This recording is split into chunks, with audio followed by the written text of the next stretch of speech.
आज हम लोग कोऑर्डिनेट ज्योमेट्री चैप्टर से स्टार्ट करते हैं, जो कि चैप्टर नंबर 7 है। तो हमने क्लास 9th में भी पढ़ा था, 8th में भी पढ़ा था। सबसे पहले समझते कोऑर्डिनेट क्या होता है। तो जो हम कार्टेशियन प्लेन बनाते हैं तो उसमें जो वर्टिकल लाइन होता है उसको हम क्या कहते हैं? वाई एक्सिस कहते हैं। क्या कहते हैं? वाई एक्सिस कहते हैं। और जो हॉरिजॉन्टल लाइन होता है उसको क्या कहते हैं हम? एक्स एक्सिस कहते हैं। एक्स एक्सिस पे कोई पॉइंट्स इधर, ये हमारा फर्स्ट क्वाड्रेंट होता है, फर्स्ट क्वाड्रेंट ये होता है, सेकंड क्वाड्रेंट ये होता है, थर्ड क्वाड्रेंट और ये होता है फोर्थ क्वाड्रेंट। इसमें सारे प्लस वाले वैल्यू होते हैं, इसमें भी प्लस वाले होते हैं। यहाँ पे इस लाइन पे माइनस वाले और इस लाइन पे भी माइनस वाला, बीच में जहाँ पे दोनों कट होते हैं वो ओरिजिन होता है। तो जैसे मान लो यहाँ एक 0.1 है और यहाँ एक 0.1 है, तो जब हम ये एब्सिसा यानी एक्स एक्सिस की वैल्यू और ऑर्डिनेट यानी वाई एक्सिस की वैल्यू को एक स्मॉल ब्रैकेट के अंदर रखते हैं, उसे ही हम क्या कहते हैं? कोऑर्डिनेट कहते हैं। क्या कहते हैं? कोऑर्डिनेट। जब हम हमेशा, जैसे मान लो यहाँ पे 1 है और यहाँ भी 1 है, तो 1 और 1 क्या हो गया?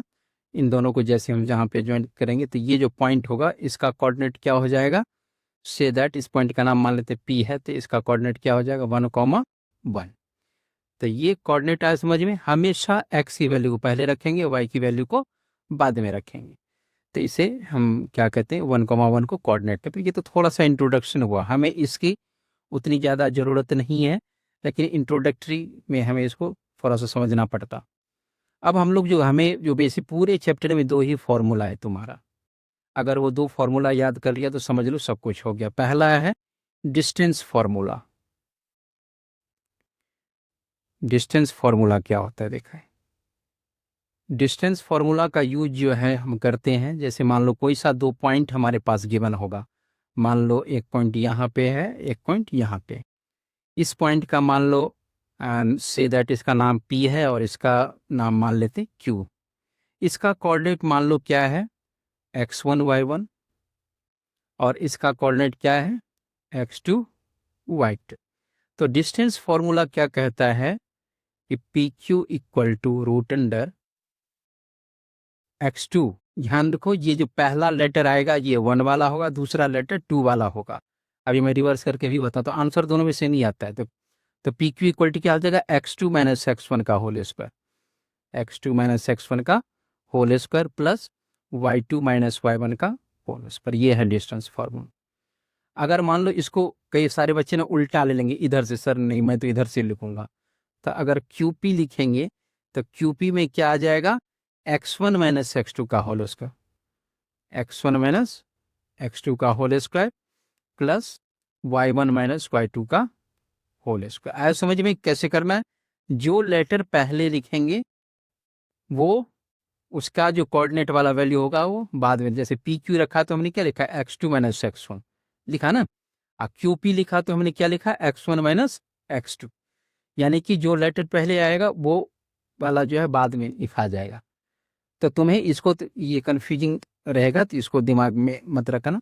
हमें बेसिकली पहला फॉर्मूला जो है इसको यूज करना है, PQ equal to x2 minus x1 का whole square, y2 minus y1 का होल स्क्वायर। ये हुआ हमारा डिस्टेंस फॉर्मूला। जहाँ कहीं भी 2 पॉइंट होगा उसका कोऑर्डिनेट गिवन होगा और उस कोऑर्डिनेट से हम क्या निकाल लेंगे? उनके बीच का डिस्टेंस निकल जाएगा। चाहे वो 2 सिटी हो सकता है, 2 पॉइंट हो सकता है, 2 प्लेस हो सकता है, कुछ भी हो सकता है। तो पहला जो एक्सरसाइज है हमारा पूरा इसी फॉर्मूला पे बेस्ड है, ठीक है। और दूसरा हमारा है सेक्शन फॉर्मूला। सेक्शन फॉर्मूला इसमें जो है क्या कहते हैं हम, रेशियो गिवन होता है हमारा पॉइंट्स, उसको निकालना होता है। जैसे मान लो सेक्शन फॉर्मूला जो है, सपोज करो कि ये 2 पॉइंट है PQ और ये डिवाइड हो रहा है। इसके 2 फॉर्मूला होता है, एक होता है इंटरनली डिवाइडेड, एक होता है एक्सटर्नली डिवाइडेड। तो बेसिकली तुम्हारे सिलेबस में इंटरनली डिवाइडेड है पूरा पॉइंट, उसका ध्यान रखना।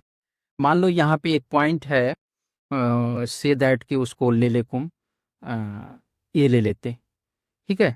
और इसका जो रेशियो है वो जिस रेशियो से ये डिवाइड हो रहा है वो M1 रेशियो M2 है। क्या है? M1 ratio M2। इसका P का कोऑर्डिनेट वही x1 कॉमा y1 और q का कोऑर्डिनेट x2 कॉमा y2 और ए पॉइंट्स मान लो x कॉमा y। तो अगर हमें ए का कोऑर्डिनेट निकालना हो, रेशियो गिवन हो, तो कैसे निकालेंगे?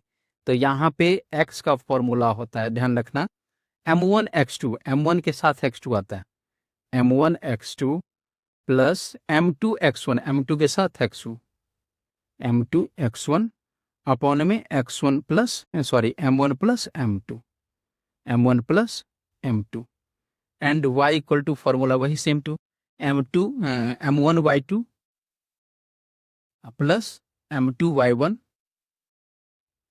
और अपॉन में m1 प्लस m। ये रेशियो वाला जो भी क्वेश्चन आएगा उसमें हम इसको यूज करेंगे। एक और फॉर्मूला है, वो थोड़ा सा जब हम लोग उसी क्वेश्चन में आगे बढ़ेंगे तभी। मेन हमें बेसिकल ये दो फॉर्मूला आएगा तो समझ पूरा चैप्टर हो गया, कुछ नहीं है पूरे चैप्टर में। कैसे? तो अब देखते हैं हम लोग जो है नेक्स्ट एक क्वेश्चन एक आध करके देखते हैं।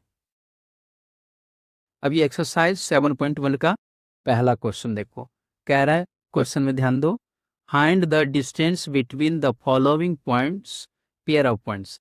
अब कोई सब देखो, सब में दो दो पॉइंट्स हैं, 1 2 1 2 1 2। किसी को भी P मान सकते हो, किसी को भी Q मान सकते हो, किसी को भी ABC मान लो। मैं पहला ही क्वेश्चन तुम्हें बता रहा हूं, यहां लिख लेंगे लेट द कोऑर्डिनेट ऑफ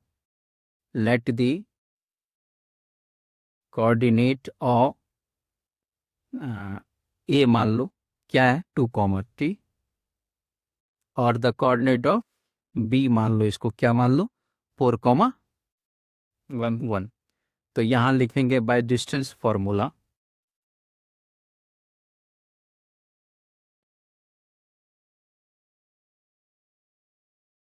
क्या होगा AB इक्वल टू, फॉर्मूला लिख लेंगे पहले, क्या लिखवाया था मैंने, x2 माइनस x1 का whole square plus y2 minus y1 का होल स्क्वायर। अब x2 क्या है हमारा 4 है, ये मैंने बताया, ये x1 y1, ये x2 y2, तो 4 माइनस 2 का होल स्क्वायर प्लस 1 माइनस 3 का होल स्क्वायर। 4 माइनस 2 कितना होता है 2, 2 का स्क्वायर, 1 माइनस 3 कितना होगा -2, -2 का स्क्वायर, 2 का स्क्वायर, 4 प्लस -2 का स्क्वायर 4, क्या आ गया √8। √8 को हम क्या लिख सकते हैं, 2 2 जा 4 2 जा 8, यानी कि 2√2। यूनिट कुछ भी यूनिट हो सकता है, वो हो गया आंसर। ठीक, तो ऐसे इजी से क्वेश्चन है, करो इसमें।